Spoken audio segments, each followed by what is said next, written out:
parler beaucoup, manger l'argent, voyager beaucoup seulement, mais travailler beaucoup, créer des choses, emploi des jeunes, non, non, non. Les dirigeants africains, les dirigeants sont comme ça. Les grandes gueules. Très heureux de vous retrouver, mesdames et messieurs, en ce lundi. Nous sommes le 7 septembre 2020. Bienvenue à vous si vous nous écoutez à la radio. Vous avez plusieurs moyens évidemment pour interagir sur nos sujets. Soit vous partez sur Twitter, ça se passe là évidemment. Hashtag espace GG, sinon l'autre numéro de téléphone qui s'affiche juste en bas de l'écran. Avec plaisir, nous allons prendre en compte vos messages dans cette émission. Encore une fois, une saison qui démarre pour votre plaisir. Merci à vous tous qui nous écoutez à l'international. Encore une fois, merci de rejoindre l'équipe des GG avec vous. On va essayer de vous présenter cette équipe avant d'entamer, on va le dire, la saison. Merci encore une fois à toute l'équipe pour votre fidélité. Bienvenue si c'est maintenant que vous le faites, mesdames et messieurs. Qui mieux pour nous présenter l'équipe des GG en 2020. Bienvenue dans la 13e saison des Grandes Gueules.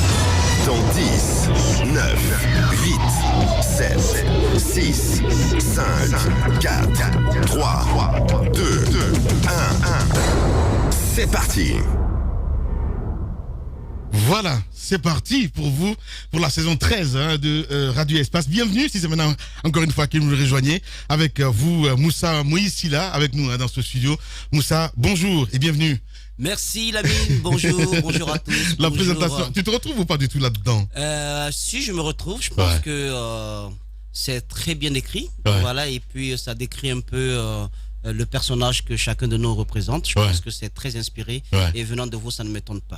Voilà. Très heureux de retrouver ces téléspectateurs, ces auditeurs que vous m'avez manqué, ce studio hanté que je retrouve, parce que dès qu'on franchit le seuil de cette porte, on n'est plus pareil. Ouais, c'est bien dit. Tamba, Zachary, Minimono, bonjour Tamba. Bonjour. Bonjour Lamine. Tu sais, dans cette présentation, il y a un style. On appelle ça une figure de style. Effectivement. Qui allie deux contradictions. Comme un ouragan tranquille, un sage rebelle. C'est ça. Ce type de ça fait plaisir, mais c'est en même temps un défi. Et plus encore, un rôle à devoir tenir. Toute l'année, c'est avec beaucoup d'excitation. Surtout que le studio a un peu changé, là. Ben oui. La Djadja avec nous, Madame Yoro.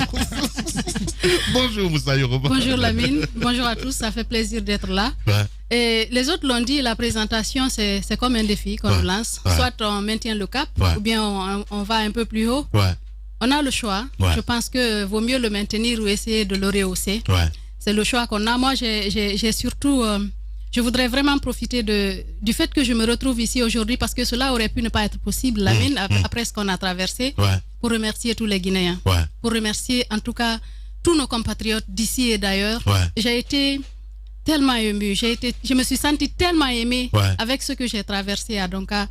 Avec, après Donka, après mon accouchement, les gens, partout où je passe aujourd'hui, les gens ils me saluent, ça va, tu vas bien et ton bébé? Ça m'a marqué et ça me prouve que j'étais sur la bonne voie et qu'il faut continuer. Je remercie toutes ces personnes, de près ou de loin, toutes ces autorités, tout le monde, quoi. Autorités politiques, acteurs de la société civile, auditeurs, lambda, tout le monde, tous ces Guinéens qui ont prié. Il y en a qui m'appelaient en larmes, qui priaient, qui ont prié pour que je puisse m'en sortir, qui ont prié pour que mes collègues, nous qui étions là-bas, nous puissions nous en sortir. Par la grâce de Dieu, nous nous en sommes sortis. Et vraiment, merci à eux tous. Nous sommes là pour relever un autre défi cette année. Courage à vous, Madame Hiro, avec nous. Oui, Roby, bonjour. Bonjour à tous. Bienvenue. Merci. Allez, tu te reconnais ou pas du tout? C'est tout moi. C'est tout toi. Tout craché. Voilà. Bon, j'espère qu'on va porter les gants parce que Ahmed, déjà, lui et moi, on a l'habitude de se casser la gueule hors micro. Je pense que c'est l'occasion de finalement concrétiser. Là, ici, en direct. Bienvenue Ahmed. Merci. Allez, bienvenue Ahmed, bonjour. Par anticipation. Ben oui.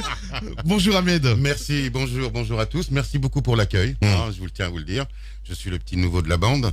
Je tiens à dire à nos auditeurs que tu es un négrier parce que ça fait une semaine que tu m'appelles à 3h du matin. Ça va? Tu vas bien? Alors ce que j'ai écrit, ça te va? Je dis oui, Slamine, ça va, laisse-moi dormir, faut que je me repose. Encore aujourd'hui à 3h. Tu es vraiment un travailleur acharné. Ça, je suis fier de toi. Je suis fier, vraiment, je tiens à vous le dire, d'appartenir à cette équipe. Merci. Parce que c'est la radio Adafo, c'est l'abnégation, c'est le travail. Et tu sais à quel point j'aime les entrepreneurs dans ce pays, à quel point je me bats pour que le secteur privé enfin prenne sa place. Donc voilà, merci de m'accueillir dans votre si grande émission. J'espère apporter quelque chose de nouveau, rehausser aussi avec mes petits camarades, même s'ils sont déjà très très hauts, amener ma petite touche personnelle. Et puis j'ai hâte de me confronter avec les mots avec mon cher ami Tamba. Bien. Merci de rejoindre l'équipe des GG. Les grandes gueules sur Espace, c'est la représentativité de la diversité de la société guinéenne. Ils n'ont jamais peur de défendre leurs idées. Entre débats animés, accrochages et éclats de rire, 2 heures de talk show pour parler, décrypter et débattre de... Je voudrais vous annoncer solennellement que j'ai décidé de ne pas être candidat à l'élection présidentielle. Il y a ceux qui y croyaient. Enfourché, il faut le rappeler, la saison 13 s'étale déjà sur 10 mois de fresques à combler donc les défis mesurés, les attentes en chérie d'une année insolite. Les grandes gueules reprennent du service ce matin après 2 mois de justes vacances, il faut le rappeler. Reprise donc le vent en poupe, la détermination vivifiée pour répondre donc à l'appel du devoir habituel avec une équipe de GG du milieu de quelques départs certes, mais rehaussée de nouvelles entrées, il faut le dire aussi pour une année âprement politique, je le rappelais à chaque fois. La saison s'ouvre ainsi avec le pari d'éplucher l'actualité, la démystifier, conquérir l'information pour la livrer sous ses plus nettes coutures, le tout avec nos outils habituels, évidemment, tous conviés donc en mieux, l'enquête, la chronique de l'interview et l'interview spécialisée pour rendre compte donc de l'information, la bonne information, à la faveur d'une année médiatique qui s'annonce palpitante à tous, il faut le rappeler, hein, et les grandes gueules se positionnent déjà sur tous les fronts, mon cher Tamba Zakari Milimono. Et justement, Lamine, au plan de la gouvernance globale 2020 à 2021, arrive comme une année charnière. L'appréciation et l'évaluation des politiques publiques seront au cœur de l'examen des grandes gueules. Il conviendra, au terme d'une décennie de gouvernance Condé, d'interroger les perceptions des masses, de confronter les annonces à la réalité du quotidien et d'en déduire des conclusions qui s'imposent.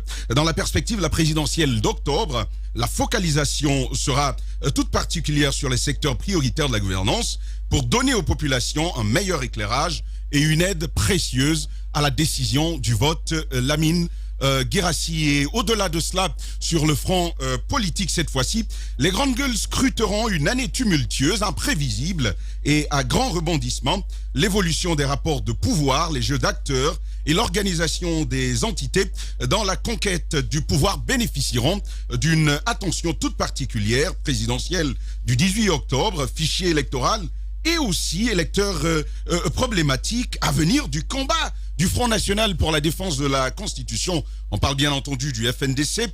La saison qui s'ouvre mettra aussi à l'épreuve le leadership de la société civile et bien entendu l'efficacité des institutions républicaines dédiées à l'animation du dialogue politique et social en Guinée. Les GG espèrent pouvoir en rendre compte. Et également sur un tout autre domaine, les grandes gueules vont s'inviter sur les questions de santé.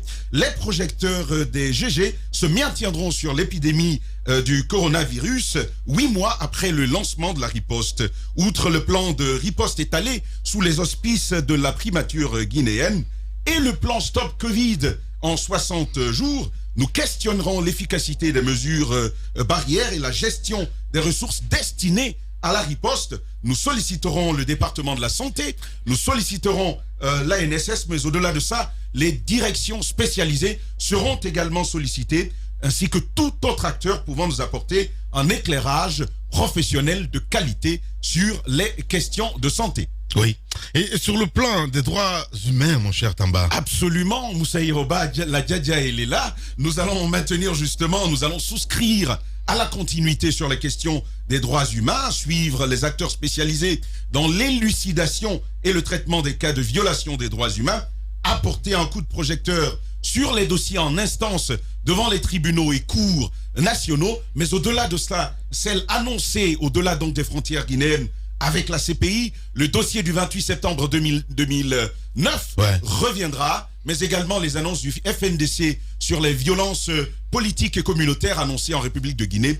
Nous suivrons de cela de très près. Et enfin, et non exhaustivement, il faut le dire également, l'actualité régionale et internationale sera au cœur de l'année 2020-2021.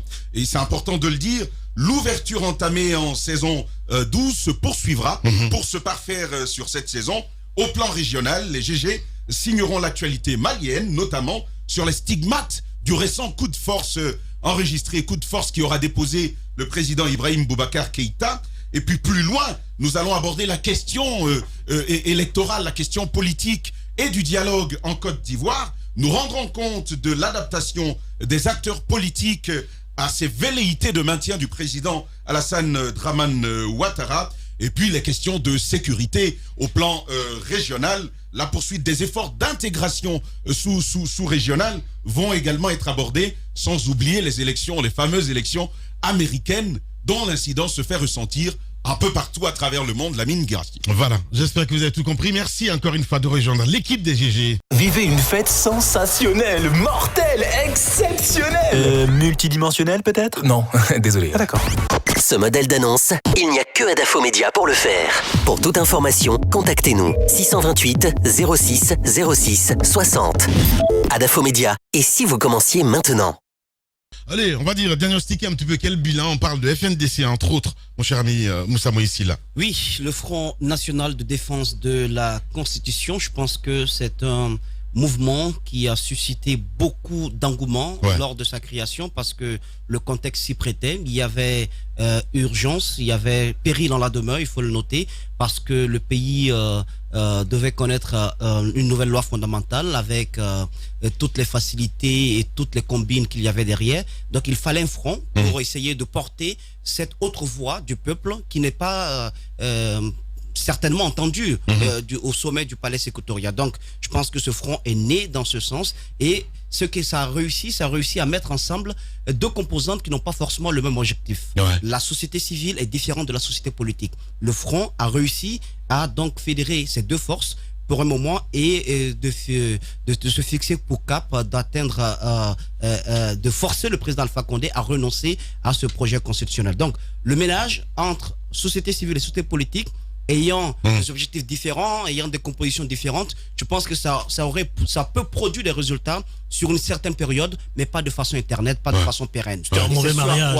C'est ce à quoi nous assistons aujourd'hui. C'est fait, ailleurs, ça a réussi pour un temps, avec un objectif limité dans le temps, une durée qui est bien connue, et chacun s'emploie, chaque acteur s'emploie pour que cet objectif soit atteint, et les deux composantes, chacune suit sa route. Mais chez nous, je pense qu'on a un peu traîné sur l'usure, et du coup, ça a créé ce que ça crée aujourd'hui. Mais il faut noter les acquis du FNDC. Le FNDC a pu montrer à l'opinion publique internationale qu'au sein de la Guinée, il existe une autre voix que celle que l'on entend sur les médias d'État.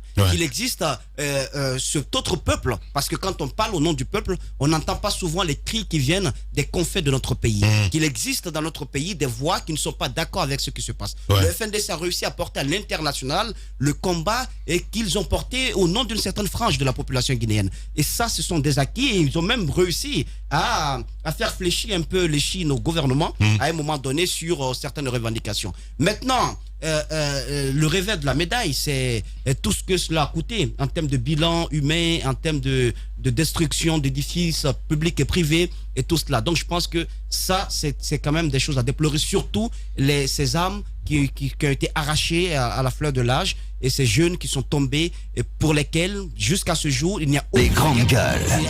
Il n'y a aucune justice qui est rendue, il n'y a aucune compassion qui est donnée aux différents membres de famille. Je pense que ça, c'est le revers de la médaille, et cette accusation, c'est à l'endroit de l'État qui a pour rôle tout de même de garantir la sécurité à tous les citoyens. Maintenant, Lamine, à ce jour, je pense qu'il est temps pour le FNDC de faire une sorte d'introspection, de revoir son combat, de revoir même sa dénomination, pour que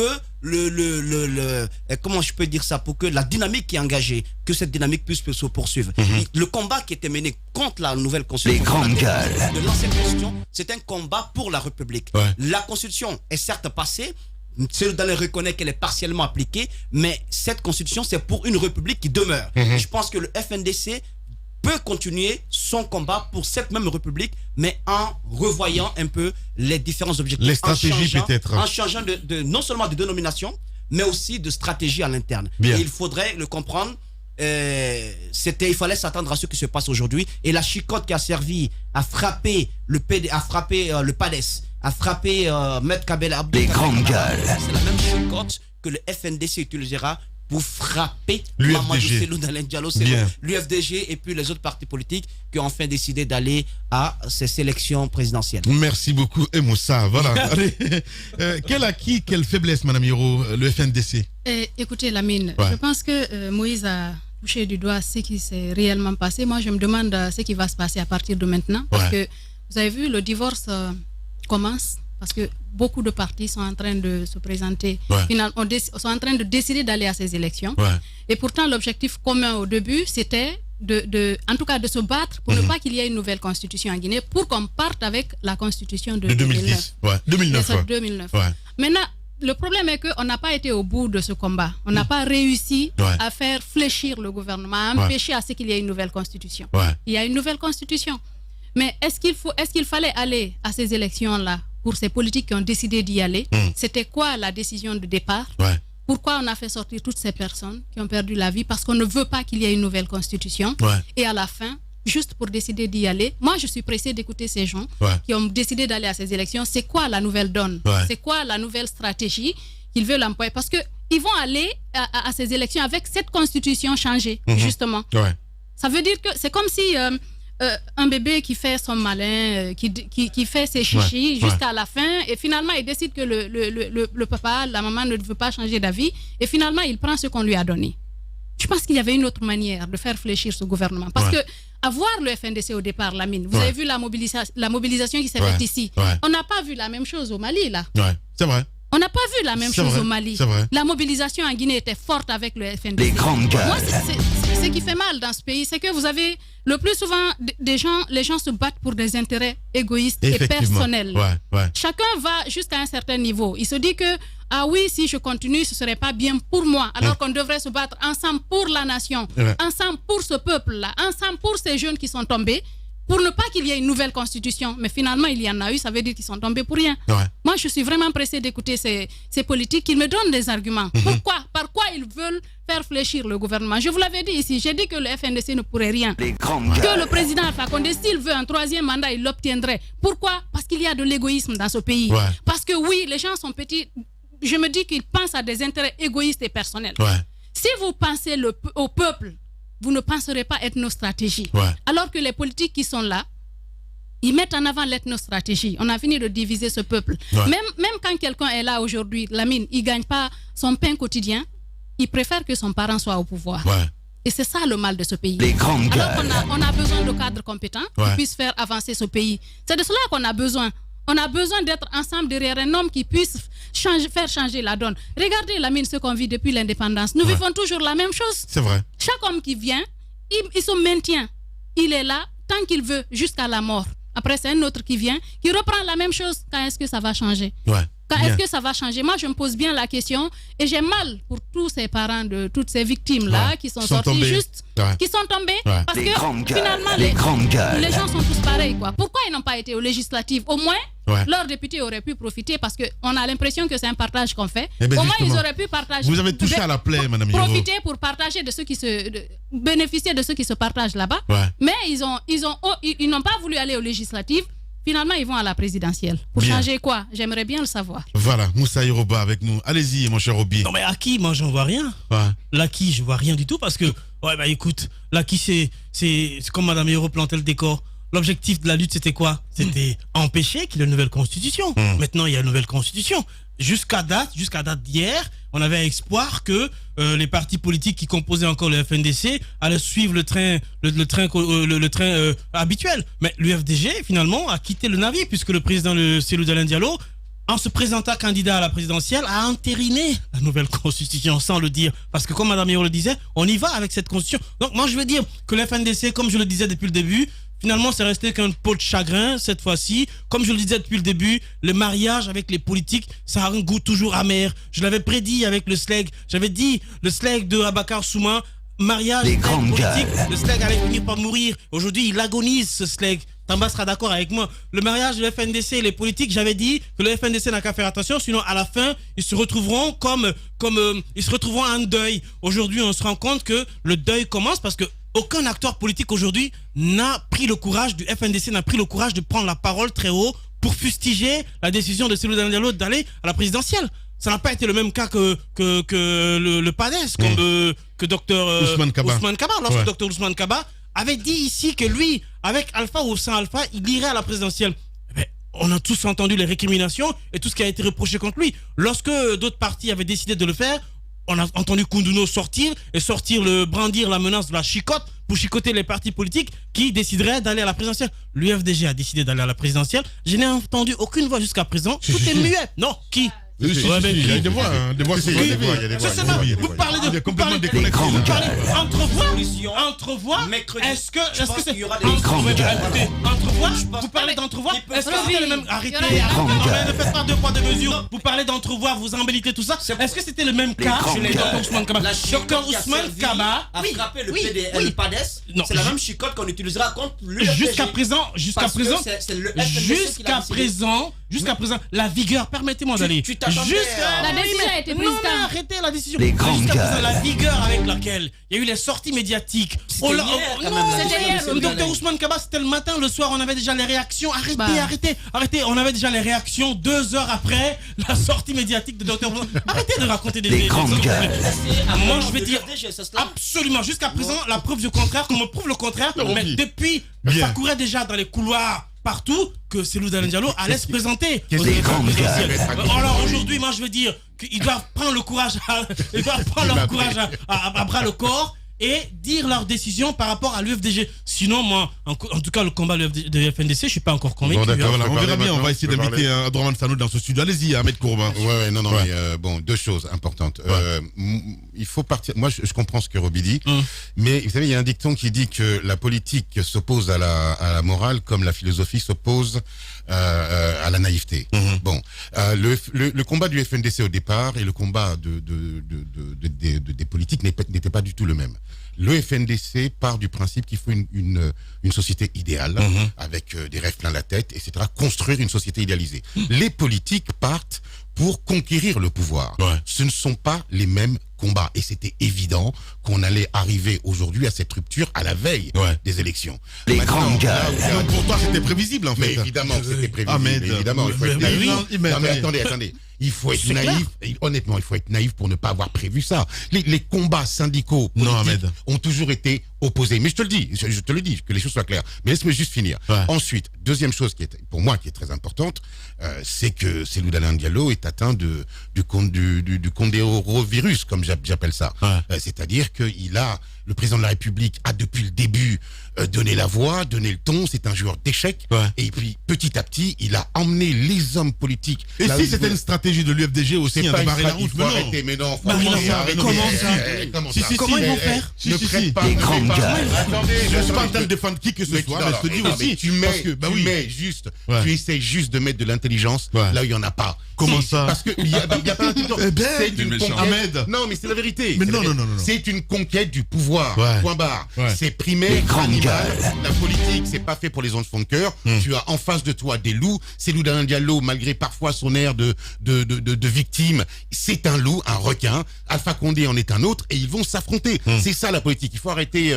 On n'est pas des enfants de cœur, on n'est pas des naïfs. Moi, je savais depuis le départ. Ce que je dis. Est-ce que pour toi, c'était une meilleure stratégie de ne pas aller à ces élections parce que ça peut être aussi un piège? C'est la meilleure des stratégies. Mais non, ça peut être un piège aussi. Non, mais je vais dire c'est la meilleure des stratégies pour Cellou Dalein Diallo dans la mesure où il est en train de légitimer les grandes gueules. Le fameux vote, la fameuse constitution du 22. Il l'a implicitement légitimé. Ça, c'est une certitude. Et puis, deuxièmement, la stratégie, c'est la stratégie du pouvoir. Pas d'accord. Attendez, je ne pourra pas arrêter. J'ai fini. Est-ce que il va arriver au pouvoir? Ça, c'est une autre question. Non, mais ce qui serait bien pour Cellou Dalein Diallo, c'est qu'il arrive au pouvoir. C'est qu'il arrive au pouvoir. Mais s'il légitime juste cette élection, ce sera une défaite de plus. Parce que imaginez, la présidentielle de 2010, quand même, 4 mois, je pense qu'ils vont toujours regretter l'indolence avec laquelle ils ont géré cette élection. L'UFDG va toujours regretter cela. Parce que, imaginez, vous avez suivi Kiridi récemment, n'est-ce pas? Oui, effectivement. À travers les audios qui ont fuité, entre autres. ces audios, n'est-ce pas? Je pense qu'ils vont toujours regretter cela. Si c'est une stratégie, j'espère que ça sera le cas, j'attends de voir comment cette stratégie sera mise en œuvre pour parvenir à ces retours-là. Ça m'étonnera. C'est celle qui n'ont pas pu mettre en 2010. Parce que je sais que si le président, avec tout le combat qu'il a mené, tout ce qu'on a dit... Le laisser aller seul, c'est un boulevard ouvert en fait. Mais écoutez, avec toutes les élections qui ont été organisées ici, qu'est-ce que vous avez vu, Lamine, lors de les élections communales? Qu'est-ce qu'on n'a pas vu ici? Qu'est-ce qu'on n'a pas vu pendant les élections communales? C'était du n'importe quoi. Quand le pouvoir veut s'éterniser, quand le pouvoir veut rester, comment peut-on contester si on n'est pas allé aux élections? Non, mais au moins, c'est l'autre question.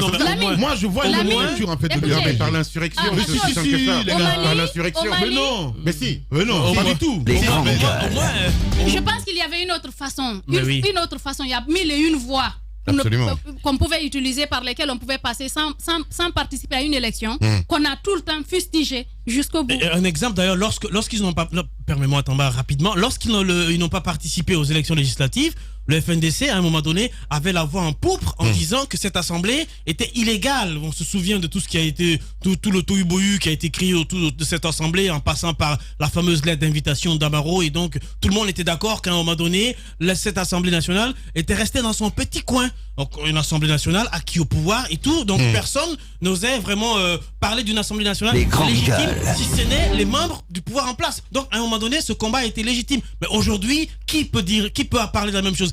Ce n'est plus possible. Alors moi je veux dire, peut-être que la stratégie qui est sous-entendue, c'est cette stratégie qui n'a pas été mise en place en 2010. C'est peut-être se proclamer président au premier tour de la présidentielle, avant la proclamation officielle des résultats de la CENI, et ainsi, comme il a dit, comme on est habitué et prendre le pouvoir en comptant sur les manifestations des rues. Mais est-ce que c'est une bonne stratégie? Je ne crois pas du tout. Allez-y, mon cher Tamba, peut-être que tu as une autre lecture, hein, voilà. Pas du tout. C'est celle-là. C'est celle-là, je vous dis. Allez, s'il te plaît. C'est celle-là. Allez-y, Tamba. On verra. Voilà. Les grandes gueules. En fait, je pense intimement que M. Cellou Dalein Diallo, l'UFDG vont à cette élection pour obtenir le droit de descendre dans la rue.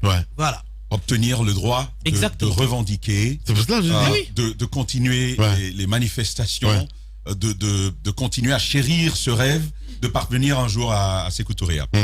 À sa place, je vais d'ailleurs revenir là-dessus, mais si vous permettez, je vais revenir sur le FNDC. Je pense qu'ils ont un mérite dans la société guinéenne, où tout le monde a choisi de dormir, où tout le monde a choisi de croiser les bras, comme Ahmed Kourma entre autres, et de refuser. Je réfléchis pas ce matin, sincèrement. Allez-y. Alors, t'avais capable de voilà quoi. Non, mais il m'étonne ce bagarre-là ce matin, sincèrement quoi. Voilà. On dit qu'il était politique le gars. Hein. Allez-y. Et donc, mais je peux ne pas être d'accord avec Tamba. Vas-y Tamba. Et donc dans une société où on a choisi de ne plus croire, il y a quand même des jeunes. Il y a des jeunes, malgré toutes les, je dis pas tentatives, mais toutes les tentations. Tentations, c'est bien dit. Toutes les tentations, malgré les pots de banane, on leur a fait certainement miroiter une meilleure vie, un meilleur avenir, s'ils s'alignaient sur la démarche du pouvoir en place. Il y a quand même des jeunes qui ont osé dire non à ça. Et vous savez cette belle pensée qui dit que la noblesse est à celui qui sait dire non. Alors, vous avez un Sékou Koundouno qui aurait certainement tout à gagner à se rallier au pouvoir en place. Vous avez Ibrahim Diallo, Fonike Mangué, qui a passé combien de mois en prison en prison pour une cause juste, noble. Les grandes gueules. Moi, je dis encore que dans cette société totalement pourrie, il y a des jeunes comme ça qui ont cru en un combat, en une cause, et qui l'ont porté. Est-ce que ça a marché par rapport à la Constitution? C'est quelque chose.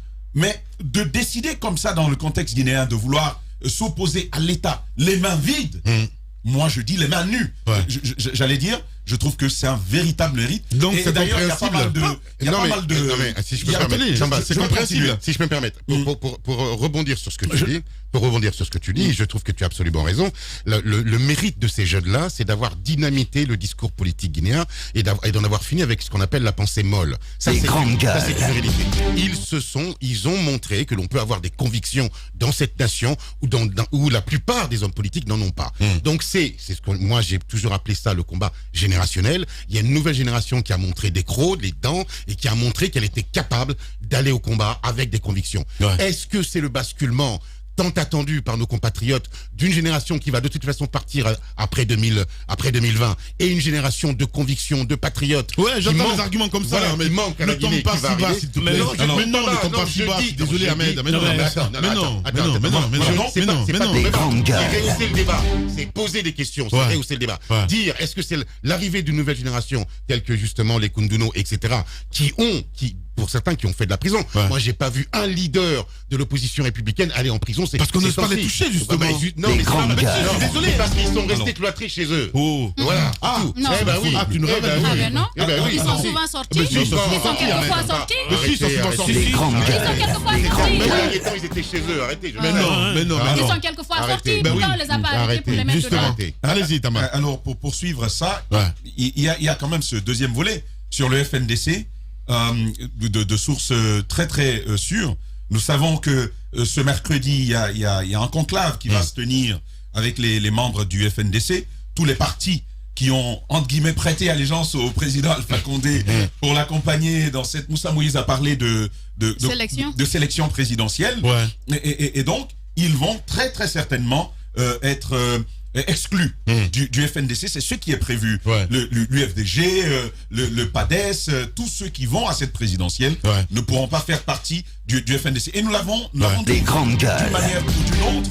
On a parlé de cet inceste-là entre FNDC, société civile, et ses leaders politiques. À cette époque, on nous a traités comme du poisson pourri. À ce niveau-là, c'est pas de l'inceste. Vous en sortez. Non, mais attends, c'est pas de l'inceste. Ahmed va aller sur ces mots. C'est pas possible. C'est une partouche gigantesque. Il va aller sur... Ça existe un peu partout. Et non, plus loin. En terminant, c'est sur l'UFDG. Cette décision de partir, ça concerne aussi le PADES et tous les autres partis. Moi, je dis, d'un point de vue de l'idéal, d'un point de vue moral, il n'aurait pas dû y aller. Je pense qu'il y avait ce devoir moral de s'abstenir de partir à ce type d'élection. Il y a quand même des cas de mort. Mais au-delà des cas de mort, il y a du discours qu'on a tenu. On dit l'homme, c'est sa parole. Il y a ce que vous avez dit. Mais d'un point de vue de la réelle politique, il faut quand même être réaliste aussi. Voilà, c'est tout. Je termine tout simplement avec cette image. Arrêtez avec cette morale. Il n'y a pas de morale en politique. Les grandes gueules. Je te vois venir. Non, il n'y a pas de morale en comme ça politique. dire. Il n'y a jamais été désolé, il n'y a pas de morale. Je veux rien du tout. Attendez, Ahmed. Quand même. Allez-y, Tama. Je vais terminer avec cette image qui m'est revenue. Quand j'étais petit et que... Toujours des histoires. Et que j'étais fâché avec papa ou maman. Les grandes gueules. Vous savez comment je les sanctionnais? Non. Je disais, je mange pas. Je vais pas manger. Je suis fâché. Et donc, on te sert un repas. Papa dit, il faut manger. Zachary dit... Sans oublier que t'es gourmand. Non. Absolument. C'est ça que tu tiendrais pas 5 minutes. C'est pourquoi ça cause... Est-ce que je t'aurais raquetté, toi, à l'école? Permets, Roby, que je termine rapidement. Les grandes gueules. Donc, on te sert un repas avec quelques petits morceaux de viande. On te dit, il faut manger. Si tu manges pas, ton petit frère, il va manger. Hein. Et moi, je suis fâché, donc je ne mange pas. Et puis, devant toi, tu dis que tu ne manges pas, mais tu as un œil sur le repas. Et puis, il y a ton petit frère qui vient, il prend un morceau. Tu es à côté, tu regardes. Tu bouillonnes de colère. Mais tu as déjà dit que tu ne manges pas. Mais au bout d'un certain moment, il n'y a plus ces petits morceaux. Sauf qu'à 17h, tu as faim.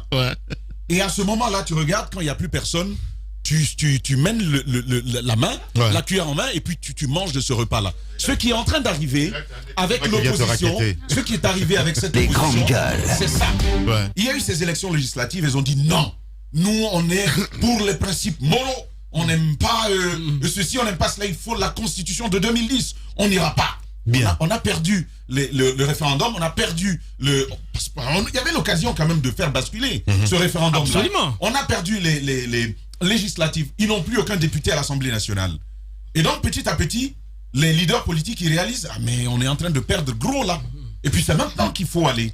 C'est comme ça qu'ils décident d'aller. Sauf que ça va sur le cadavre, malheureusement, de plusieurs Guinéens. C'est surtout ça. Dans le et comment participer à une élection? Alors, très rapidement, je donne la parole à Moussa. Comment participer à une élection quand on sait que le fichier électoral qu'on a longtemps décrié n'est pas en notre faveur? Faut pas oublier une chose, c'est que à la révision de cette liste électorale, les discours des politiques, notamment de Cellou Dalein, de Sidia et les autres, avaient complètement fini par décourager leurs militants à aller même se faire recenser et participer, se faire enrôler. Donc on part à un fichier où... Ils avaient même demandé à brûler. On a même vu des bureaux de vote brûlés dans leur fief. Donc on part à une élection avec un fichier électoral qui n'est même plus acquis à notre cause. Alors l'objectif vraiment... Comme disait Mme Yoro, moi je voudrais, au-delà du discours de l'investiture de Cellou Dalein, j'aimerais bien l'écouter sur les arguments, les véritables arguments qu'il a en place pour convaincre les Guinéens qui devaient participer à cette élection. Allez-y, Moussa Moïse. Rapidement, sur le FNDC d'abord, je pense que ça m'amène à me poser une question. L'échec du FNDC, est-ce l'échec de Koundouno, d'Ibrahima Baldé, d'Abdraman Diallo, d'Abdraman Salo? C'est pas l'échec de ces jeunes. Du tout. Les grandes gueules. De tous ceux qui ont pensé comme eux, qu'il ne fallait pas dans ces conditions-là doter la Guinée d'une nouvelle constitution dont l'objectif est bien connu, celui de permettre donc de mettre les compteurs des mandats zéro pour le président Alpha Condé et donc de lui permettre de se présenter à un 3e mandat. Tous ceux qui ont pensé comme eux, si le FNDC a échoué, l'échec est partagé également par cette personne-là. Je pense que ce serait trop réducteur que d'amener le combat du FNDC à ces personnes-là. Nous qui avons... je prends mon point de vue personnel. Moi qui me suis opposé, à cette nouvelle constitution, je pense que l'échec aussi m'appartient. Parce que tout simplement, ça n'a pas réussi. Je pense qu'il y avait de meilleures façons de doter un pays d'une constitution avec des éléments clairs là-dedans, mais pas pour dire on va pas permettre à une jeune fille de se marier à 16 ans. Les arbres, on va en fabriquer, même pas en planter. On va en fabriquer beaucoup de ça. Les grandes gueules ne tenaient pas tout la route. Ça, c'est pour le FNDC. Maintenant, rappelez-nous, tout ce que l'opposition guinéenne a obtenu dans ce pays, l'opposition guinéenne l'a obtenu en participant au processus électoral. Mais c'est peau de chagrin, elle a obtenu quoi, Moussa Moïse? Non, je m'explique. Qu'est-ce qu'elle a obtenu? Prenons le cas de législative, l'ancienne Assemblée nationale. Vous vous rappelez des manifestations, mais d'énormes manifestations politiques. Il y a eu des cas de morts. Absolument. Il y a eu des blessés. On a quand même eu l'Assemblée. C'est à l'époque où j'ai même pu tourner Immersion Bambeto, parce que les manifestations étaient sanglantes. Mais l'opposition était dans le processus. L'UFDG a obtenu combien de sièges à l'Assemblée nationale? Ah, tu me rejoins finalement. L'UFDG a obtenu combien de sièges? Et les autres partis politiques, c'est même pas comparatif. Donc pour toi, c'est stratégique. C'est même pas comparable, Lamine, à certaines oppositions de la sous-région qui ne pouvaient pas avoir le même nombre de sièges que l'UFDG avait à l'Assemblée nationale. C'est parce que l'UFDG avait pris part au processus électoral. Le cas des communales, on a pu faire fléchir le pouvoir. L'opposition a eu quelques communes. C'est parce que l'opposition était dans le processus électoral. Je pense que le boycott en politique est une arme dangereuse, fatale. Qu'il faut donc savoir... tu comprends? Oui, je comprends. Okay. Qu'il faut savoir utiliser. Il faut savoir utiliser Ahmed, avec beaucoup d'analyse, avec beaucoup de maîtrise. Lorsqu'on est dans le processus, Ahmed Kourouma, lorsqu'on est dans le processus, on a des droits. On a le droit de critiquer, on a le droit de s'opposer, on a le droit de le bloquer. On a le droit de le bloquer. Lorsque vous partez dans un processus tel que pour la présidentielle Ahmed, vous payez une caution. Mais réveille-toi, je suis réveillé. Non, tu n'es pas réveillé. Je finis. Écoutez, lorsqu'on est dans le processus, on a plus de droits que celui qui s'est mis volontairement. Justement, je vous explique une chose. Qu'est-ce qu'ils ont obtenu? Lorsque vous êtes concrètement, j'ai d'abord pris l'exemple sur ce que l'opposition a obtenu en participant aux différents processus électoraux qui sont passés. Dites-moi, par le boycott, qu'est-ce que l'opposition guinéenne a pu obtenir du pouvoir? Bon, ok, alors, Moussa Moïse, je vais te poser une question. Écoutez, quels étaient concrètement, Moussa Moïse, quels étaient concrètement, les revendications? Alors, tu parles des manifestations, là, moi, j'y étais, tu vois, pour le coup, j'y étais. Quelles sont concrètement les concessions que l'opposition républicaine guinéenne a obtenues du pouvoir? Moi, je dis que nenni, que dalle. Attends, je vais t'expliquer pourquoi. le combat politique de l'opposition, c'était la révision du fichier électoral. Et que je sache, le 18 octobre, le 18 octobre, on part avec le même fichier. Non, mais c'est une réalité. Vous ne pouvez pas contester ça. Non, Ahmed, c'est un fait. Merci. Il a la parole. Il a la parole. Je veux répondre. Je veux répondre à ça. Non, j'ai la parole. Alors, tu fais tu m'as interrompu à un moment. C'est bon, là. Alors, non, c'est important de dire que... Et là, il délire, là. C'est important de dire que les 2 400 000 et quelques électeurs problématiques ont été mis de côté, pour le coup. Non, absolument. Et puis, il y a eu ce processus de révision des fichiers électoraux. Non. On parle de fait. L'important, c'est la révision du fichier. Mais on parle de fait. Mais on parle de ça. Attends, ils étaient... Écoutez-moi. Après, Ahmed, tu vas te poser ta question. Non, je ne vais pas poser de question. Ce que je veux dire, Lamine, soyons un peu concrets. L'UFDG a pris sa décision. Ceux qui ont décidé de ne pas y aller, je ne suis pas contre leur décision. Mais je dis en politique, lorsqu'il s'agit de la présidentielle, on n'agit pas de la même manière que les autres élections. La présidentielle, ce n'est pas les législatives, ce n'est pas les communales. Lamine, je vous explique une chose. L'UFDG part à ces élections, engagera certainement beaucoup de moyens. Il y aura les militants seront mobilisés ici comme à l'étranger. Mais qu'est-ce qu'on fait des 4 morts? Lamine, je finis. Lamine, je finis. Ça sert à quoi de mobiliser des militants qui ne se sont pas fait arrêter? Des militants qui ne se sont pas fait arrêter. Alors, lorsqu'on est dans le processus, je suis d'accord avec vous. Il y a un État qui va gérer ces élections. La CENI, on peut lui faire tous les reproches que l'on veut. L'administration va jouer son rôle dans toutes les élections. Mais je dis, quand l'UFDG est dans la présidentielle, elle a la possibilité de créer une crise électorale, une crise post-électorale. Une seule question. Cette crise post-électorale. Mais prenez l'exemple sur le RPG lui-même. En 2010, il y a eu combien de mois entre le premier et le second tour? Madame Yoro l'a rappelé. Il y a eu combien de mois? Mais c'est parce que les partis étaient dans le processus. On ne se met pas hors du processus tout le temps. Ça ne produit pas les résultats que l'on veut atteindre. Voilà. Le micro, oui, là, le moteur a allumé. On va revenir dans un instant. Dans 10 minutes, les GG sur vous. Je m'appelle Lamine Guirassi. Il y a 10 ans, naissait un projet fou en Guinée. Les radios libres voyaient le jour et une petite dernière